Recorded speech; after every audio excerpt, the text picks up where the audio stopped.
सनातन धर्म एक्चुअल में अगर हम देखें तो सनातन धर्म मीनिंग इसलिए हम गलत ले रहे हैं क्योंकि हमारे सामने बहुत ढेर सारे धर्म हैं। जब हम बड़े होते हैं तो हमें पता चलता है कि अच्छा क्रिश्चियनिटी भी है, इस्लाम भी है। फिर हमें पता चलता है कि हम हिंदू हैं, ये है।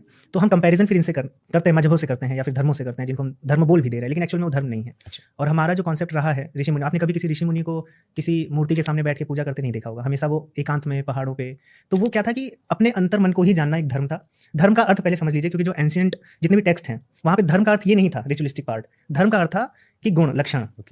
धर्म किसी धर्मी का होता है, कोई भी वस्तु है उसका धर्म होता है। जैसे चीनी की मिठास धर्म है, अगर हम मिठास खत्म कर देंगे तो चीनी का अस्तित्व भी खत्म हो जाएगा। तो यहाँ पर क्या है कि मनुष्य जो है, अब मनुष्य क्या है, एक ऐसा ही जीव है जो स्वतंत्र इच्छा रखता है। बाकी तो जितने भी जीव हैं वो प्रकृति से बंधे हैं, जो उनका काम है वो करते हैं, लेकिन मनुष्य ही इच्छा रखता है। तो मनुष्य के लिए ही धर्म ज्यादा इंपॉर्टेंट है। जैसे आप बोल सकते हैं कि सांप है, वो रेंगना उसका धर्म है, रेंगता नहीं है तो सांप नहीं।